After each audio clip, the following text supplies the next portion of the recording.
Good morning. I'm back again with another feast for friends, and this time I'm cooking for my friend's surprise 30th birthday party. I'll be making a caprese salad, but with the burrata and bocconcini, I'll be smoking that with hickory wood chips. I will also be making potato gnocchi that will be cooked in a bunch of brown butter, thyme, and finished with a bunch of parm, as well as a beef bourguignon. For those that don't know what that is, it's beef that's cooked with bacon and braised low and slow in a bunch of red wine. I'll also be making some garlic bread using King's rolls, and to wrap up the whole meal, tiramisu. Let's get cooking. When it comes to separating egg yolks from the whites, what I like to do is place all the eggs into a container, and then with my hands, I'll carefully remove the yolks from the whites. I find this is a better way than using the eggshell. With the eggshell, I find that there's always an opportunity or a chance of the yolk breaking. So by doing this, it's a little bit more of a foolproof way of doing it. Here I have a double boiler set up. What I'm gonna do is I'm gonna cook the eggs in sugar for 10 minutes, whisking constantly.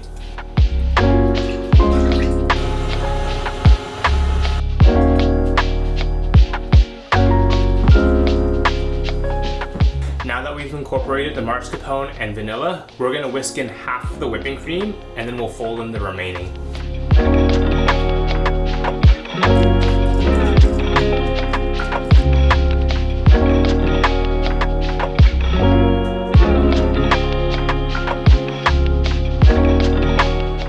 Don't be like me and use this tiny little bowl.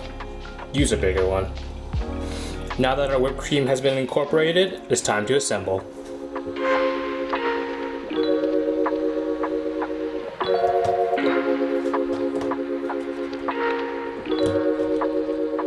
Now that we have our first layer of soaked ladyfingers, we're going to go ahead and add half the mascarpone mixture and then repeat the same process.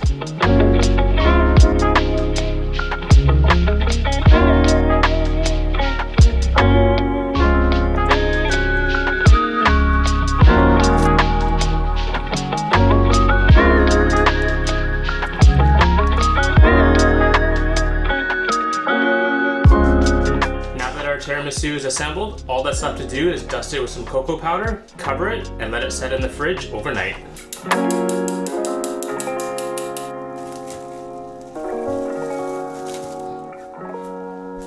Here I have a tray of russet potatoes. What I'm gonna do is poke them with a fork. This will help prevent them from exploding. If you ever had a potato that has exploded on you, it hurts. So poking them with a fork will help prevent that from happening. I've preheated the oven to 400 degrees Fahrenheit, and I'm gonna bake the potatoes for 1 hour. The potatoes are out of the oven. While they're still hot, I'm gonna go ahead and pass them through the ricer. If you don't have one, a strainer will work just as well. It just takes a little bit of elbow grease.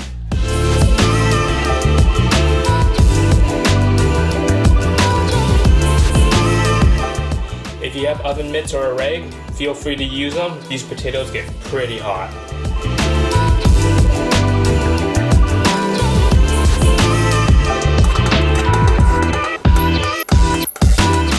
Now that our potatoes have been riced, I'm going to go ahead and add some yolks and some lemon zest. After that, I'll add some flour and cut that in with a bench scraper.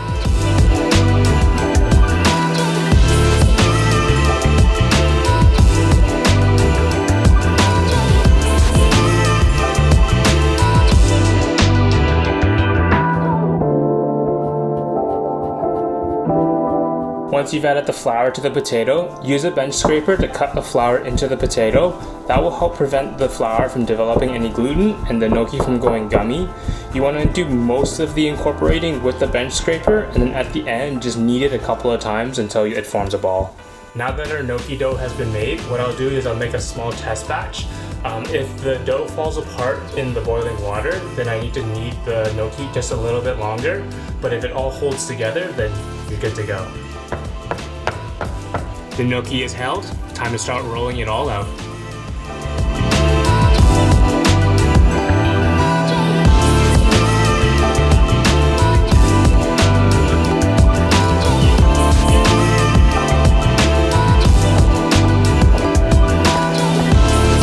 Make sure the water you're using is heavily salted, just like you would pasta water, just because most of the seasoning will come from this water.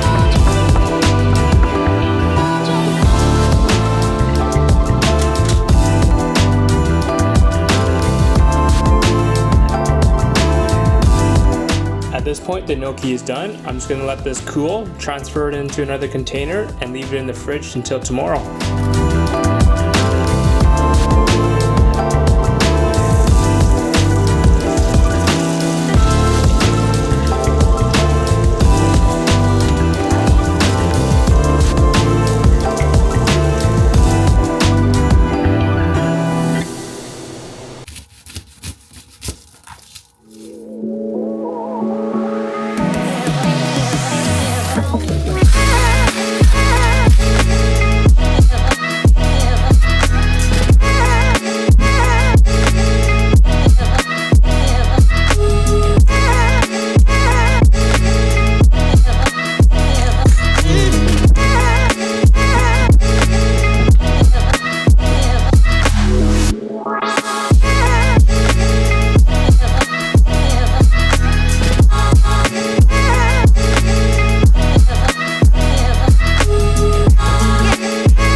And burrata. I strained it out of the liquid. What I did is I'm going to put it into a container, cover it with some saran wrap, and then give it a good smoke with this smoke gun.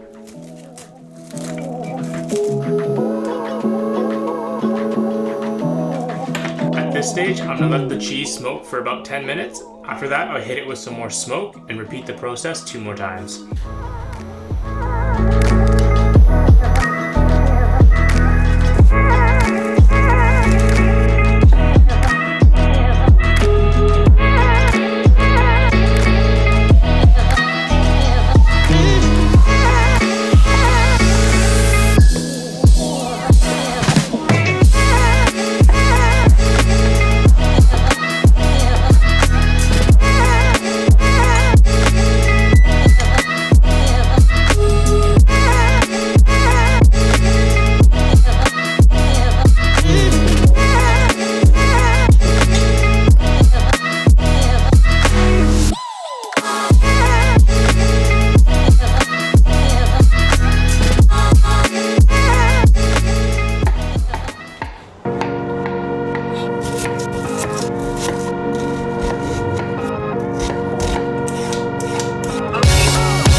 for joining me in the kitchen today. Hope you enjoyed the video. Please subscribe, and I'll see you all later.